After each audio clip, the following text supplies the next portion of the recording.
कहना था। साहब ये रसूल रोने लगे, आंखों से आंसुओं की लड़ियां गिरने लगी। साहब जब नबी का ये गुलाम रोने लगा तो मुस्तफा जाने रहमत भी रोने लगे। सुल्तान रजा पूछना चाहता है कि आज भी कोई ऐसा पीर आपने देखा है जो मुरीद के आंसू को देख करके रोने लगे? आज भी ऐसा इमाम आपने देखा है जो मुक्तदी के गम के आंसुओं को देख करके रोने लगे? साहब हाँ हाँ, वो हमारे नबी हैं, तभी तो हमारे इमाम ने लिखा, पेशे हक मुजदा शफात का सुनाते जाएंगे, आप रोते जाएंगे, हम मुस्कुराते जाएंगे। अल्लाह अल्लाह, हमारे आका की शान। मुस्तफा जाने रहमत की आंखों में आंसू आ गए। अरे मेरे सहाबी रोना नहीं, ये बताओ आखिर वजह क्या है? अब साहब ये रसूल है, रो रहे हैं, आका जी जिस राज को मैंने बरसों से छिपा कर रखा था, आका आज वो मेरा राज खुलने वाला है। अरे मुसलमानों, इस्लाम के शहजादों और शहजादियों, गौर से सुनना। साहब ये रसूल कहते हैं, आका जी मेरे घर में एक ही लिबास है, एक ही लिबास। कितना लिबास भाई? एक। इस्लाम की शहजादियों तुम भी सुनो, एक ही लिबास। आज जरा सोचो, तेरे पास कितने लिबास है? रात को सोने के लिए लिबास अलग, मॉर्निंग वॉक के लिए लिबास अलग, कॉलेज स्कूल और बिजनेस के लिए लिबास अलग। साहब आज औरतों के पास भी बक्स का बक्स लिबास से भरा हुआ है, बच्चों की अटैचियां भरी हुई है। हम लोगों का भी हाल वही है। साहब तकरीर के लिए लिबास अलग, नमाज के लिए लिबास अलग, सफर के लिए लिबास अलग, हुजरे के लिए लिबास अलग। साहब जाहिर सी बात है, लिबास का अंबार हमारे पास है, मगर वो किरदार हमारे पास क्यों नहीं है? वो कैरेक्टर हमारे पास क्यों नहीं है? साहब ये रसूल अर्ज करते हैं, आका जी घर में एक ही लिबास है। आका 4 वक्त की नमाजों के बाद वक्त लंबा रहता है, मैं दुआ में शामिल हो जाता हूँ, मगर आका जी फजर की नमाज के बाद मेरे पास वक्त बहुत कम रहता है। आका जी मैं उस लिबास को पहन के आता हूँ और मेरी बीवी इंतजार करती है। मेरा शौहर जब नमाज पढ़कर आएगा तो मैं फिर उस लिबास को पहनकर खुदा की बारगाह में सजदा करूंगी, खुदा की बारगाह में रुकू करूंगी, खुदा की बारगाह में सर्व सुजूद हो जाऊंगी। सोचो, इस्लाम के मुकद्दस शहजादे और शहजादियों, एक ही लिबास को पहनकर शौहर नबी के पीछे नमाज पढ़ रहा है और बीवी घर में सजदा करके खुदा को राजी कर रही है। क्या तूने भी कभी सोचा? साहब उनकी जिंदगी लिबास के लिए नहीं, उनकी जिंदगी दौलत के लिए नहीं, उनकी जिंदगी सरबत के लिए नहीं। अच्छा साहब वो तो नबी के पास थे, मुस्तफा जाने रहमत के पास, जब चाहते दुआ करा लेते। अरे बोलिए ना साहब, जब चाहते दुआ। और हमारे आका की शान क्या, मुस्तफा जाने रहमत की शान क्या? मेरे इमाम ने लिखा, कौन देता है देने को मुंह चाहिए, देने वाला है सच्चा हमारा नबी। सरकार फरमाते हैं कि चाहूं तो एक तरफ सोने का पहाड़ चले और चाहूं तो एक तरफ चांदी का पहाड़ चले।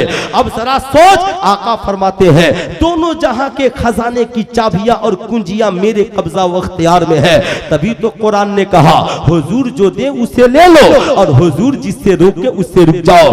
अल्लाह अल्लाह सोचना। आज हम लोग साहब ठीक है, आज बड़ी मुकद्दर, आप अपनी किस्मत पे फख्र करो। साहब औलादे गौसे आजम हजरत अल्लामा सैयद अमीनुल कादरी साहब किबला तशरीफ ले आए। लोग आते हैं, हुजूर दुआ कर दीजिए, ताबीज दे दीजिए, हजरत दुआ कर दीजिए बिजनेस चमक जाए, दुआ कर दीजिए कारोबार चमक जाए, दुआ कर दीजिए फला प्रॉपर्टी का मसला हल हो जाए, दुआ कर दीजिए घर में एक गाड़ी आ जाए।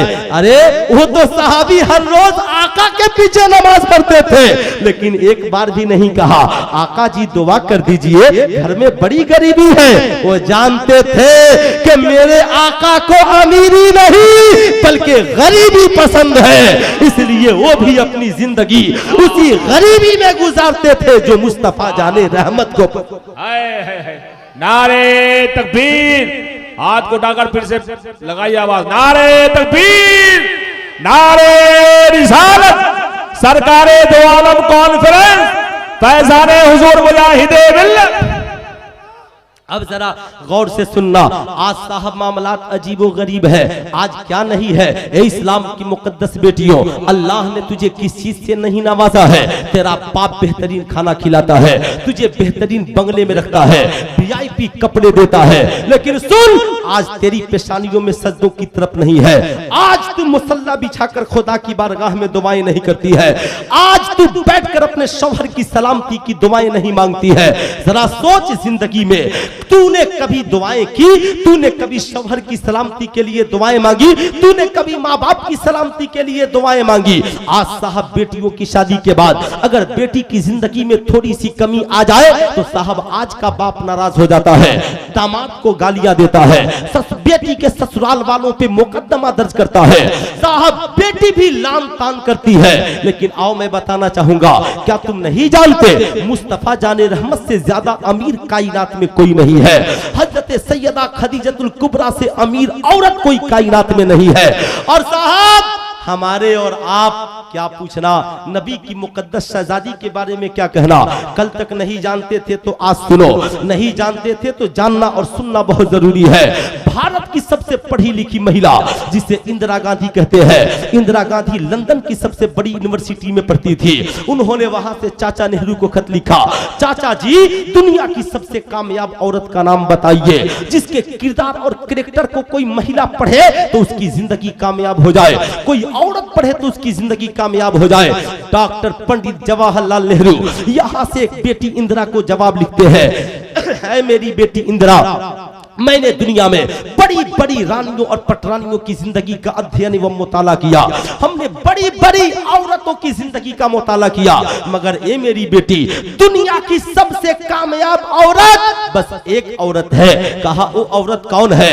कहा वो औरत कोई और नहीं, वो मुसलमानों के पैगंबर की बेटी हजरत सैयदा फातिमा ज़हरा रज़ियल्लाहु ताला अन्हा है। साहब फिर क्या था? इंदिरा गांधी जवाब लिखती है, बाबूजी उनकी जिंदगी बड़ी कम थी, 24 से 25 साल उनकी जिंदगी है, लेकिन दुनिया की सबसे कामयाब औरत कैसे है? बाप लिखते हैं, पंडित जी ये बेटी एक औरत की 3 जिंदगी होती है। औरत सबसे पहले किसी की बेटी बनती है, उसके बाद किसी की बीवी बनती है, उसके बाद किसी की मां बनती है। ए बेटी इंदिरा, हर बाप की जिंदगी में एक कामयाब बेटी की जरूरत है, हर शौहर की जिंदगी में एक कामयाब बीवी की जरूरत है, हर औलाद की जिंदगी में एक कामयाब मां की जरूरत है। अगर बेटी नेक नहीं होगी तो बाप की इज्जत खतरे में है, अगर बीवी नेक नहीं होगी तो शौहर की आबरू खतरे में है, मां नेक नहीं होगी तो औलादों की जिंदगी तबाह बर्बाद हो जाती है।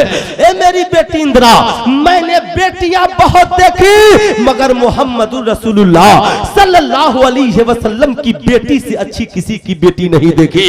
मैंने बीवियां बहुत देखी मगर मौलाए कायनात की बीवी से अच्छी किसी की बीवी नहीं देखी।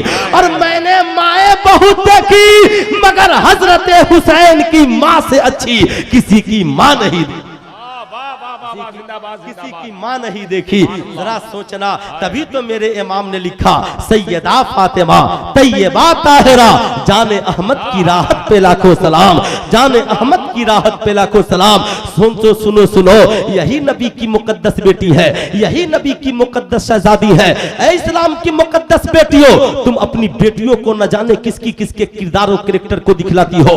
सानिया मिर्जा से लेकर न जाने कितनी आवारा लड़कियों के किरदार और कैरेक्टर को दिखलाती हो। तुम अपने बच्चों को बैठकर मोटू पतलू और न जाने किसकी किसकी जिंदगी दिखलाती हो, बैठकर टिकटॉक पे न जाने पूरी रातें तबाह बर्बाद कर देती हो।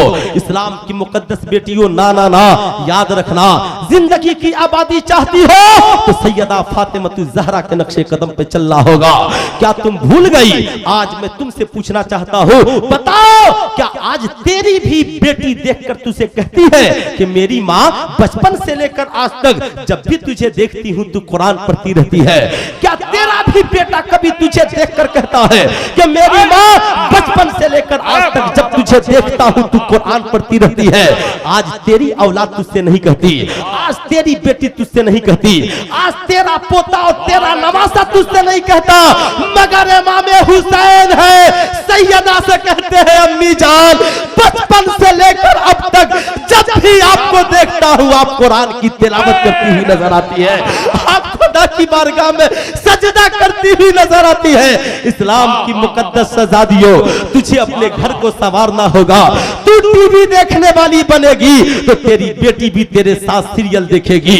तू अगर टिकटॉक पे अपनी फोटो वायरल करने वाली बनेगी तो तेरी बेटी भी ये काम करने वाली बनेगी।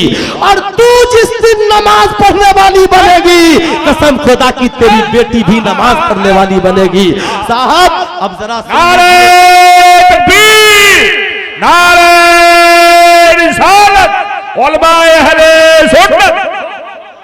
साहब हजरत की दुआएं लेते हुए एक बात सुन लीजिए, मैं बताना चाहूंगा। मैं बार बार पढ़ता था तो सोचता था, ये मेरे इमाम आप करबला गए तो सैयदा जैनब को लेकर क्यों गए, हजरत शहरबानो को लेकर क्यों गए, हजरत सकीना को लेकर क्यों गए। इमाम की तुरबत से आवाज आती है, सुल्तान रज़ा तुझे पता नहीं है, इस्लाम फैला है तो कभी रसूलुल्लाह के किरदार से फैला है और औरतों में सैयदा फातिमा के किरदार से फैला है। हुसैन करबला में इस्लाम बचाने गया है, हुसैन करबला में सजदा करेगा तो नाना का सजदा बचेगा, और ज़ैनब करबला में खीमे में सजदा करेगी तो फातिमा का सजदा बच जाएगा। नारे तकबीर, जोर से नारे तकबीर, नारे रिसालत। वाह वाह वाह, जिंदाबाद जिंदाबाद, सुभान अल्लाह, जिंदाबाद जिंदाबाद, सुभान अल्लाह, सुभान अल्लाह। हाँ भाई, माशाअल्लाह माशाअल्लाह, जिंदाबाद जिंदाबाद साहब वाह वाह वाह वाह। आप बस हजरत की दुआएं सुन रहे हैं, आप बस इत्मीनान सुकून के साथ सुने। रबीउन नूर शरीफ में मैं बेंगलोर गया तो एक साहब ने मुझको देखा तो कहा कि आप अपनी एक तस्वीर दीजिए ना, हजरत को ले जाकर दिखलाएंगे। मैंने कहा क्यों हजरत को दिखलाओगे मेरी तस्वीर। साहब वो लोग, उन लोगों का क्या कहना, हम लोगों का मुकाबला उसमें न करना। साहब वो माशाअल्लाह उनकी जिंदगी और उनके मामलात क्या है। लेकिन आओ मैं बताना चाहूंगा, जरा गौर से सुनना और सोचना, मेरे इमाम करबला में लेकर क्यों गए, लेकिन मेरे इमाम ने कहा, ए मेरी मुकद्दस अम्मी जान, ए मेरी प्यारी अम्मी जान, आप हमेशा कुरान पढ़ती है, जरा माँ का जवाब सुनना इस्लाम की मुकद्दस बेटियों। माँ ने क्या कहा, सैयदा कहती है बेटा हुसैन, आपके नाना जान मेरे बाबा जान ने कहा है कि मैं दो चीजें तुम्हारे दरमियान छोड़कर जा रहा हूँ, एक कुरान और अहले बैत, ये दोनों हमेशा साथ रहेंगे, दोनों में कभी जुदाई नहीं होगी। ए मेरे बेटे हुसैन, आपके नाना जान ने कुरान और अहले बैत को साथी बना दिया है, कुरान और अहले बैत को दोस्त बना दिया है। कुरान और अहले बैत कभी जुदा नहीं हो सकते हैं। जब से मैंने सुना कुरान हमारा साथी है तो मैंने कुरान को गले से लगा लिया। चलूं तो कुरान, बोलूं तो कुरान, पढ़ूं तो कुरान, झूला झूलाऊं तो पढ़ूं कुरान। अल्लाह अल्लाह। इमाम हुसैन कहते अम्मी जान तो हुसैन को क्या करना चाहिए। सुनो सुनो, आज सरकारे दो आलम कॉन्फ्रेंस से जाने वालों, घर जाना तो अपने बेटे से कहना, बेटे मैंने तेरे लिए एक दोस्त तलाश लिया है। बेटी से कहना, मैंने तेरे लिए एक साथी, तेरे लिए एक दोस्त तलाश लिया है। तेरी बेटी तुझसे पूछेगी, अब्बा हुजूर मेरे दोस्त का नाम क्या है, कह देना उस दोस्त को कुरान कहते हैं। बेटा पूछेगा उस दोस्त का नाम क्या है, कह देना उस दोस्त का नाम कुरान है। आपकी औलादे सुनो सुनो, सैयदा ने कहा बेटा तू भी कुरान से दोस्ती कर ले। हुसैन याद रहे, माँ ने दोस्ती कुरान से कराने का वादा किया है। ए बेटे इस दोस्ती को निभाना, इस दोस्ती को छोड़ना मत। ये आज के दोस्तों की तरह नहीं कि फेसबुक की दोस्ती में किसी की जान और इज्जत ले ले, व्हाट्सएप की दोस्ती में किसी की जान और इज्जत ले ले, ट्विटर की दोस्ती में किसी की जान और इज्जत ले ले। एक सहेली दूसरे सहेली की इज्जत के साथ खिलवाड़ करे। लेकिन बेटे को माँ ने कुरान का दोस्त बनाया तो हुसैन ने करबला में दोस्ती का हक अदा कर दिया। कहा दुनिया वालों देख, और तेरी दोस्ती है जो सर कटने के बाद खत्म हो जाती है, ये हुसैन की कुरान की दोस्ती है। हुसैन माँ के पास था, कुरान पढ़ता था। हुसैन नाना के रौसे फेता कुरान पढ़ रहा था।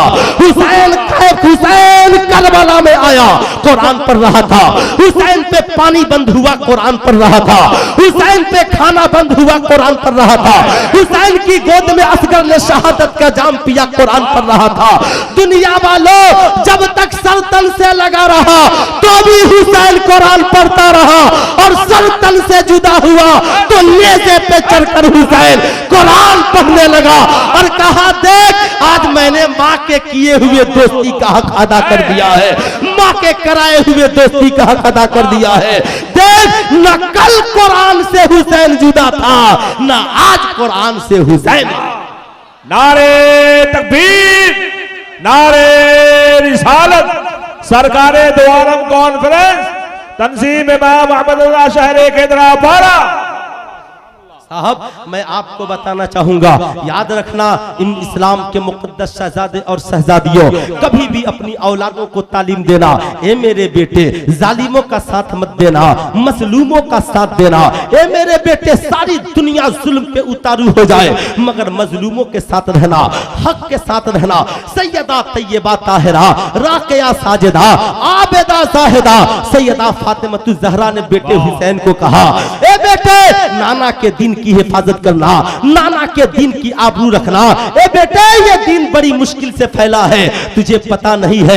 ए हुसैन, एक वक्त था तुम्हारे नाना नमाज पढ़ रहे थे, जालिमों ने जिस्म पे उछलियां डाल दी तो तेरी माँ ने इन हाथों से उछलियों को हटाया है, लेकिन तुम्हारे नाना ने सजदे से सर नहीं उठाया है। ए बेटा हुसैन, देख ले, आज आज आज देख बेटा हुसैन, माँ की जिंदगी, घर में भूख भी है और प्यास भी है, गुर्बती भी है, मगर तेरी माँ ने सजदा नहीं छोड़ा है।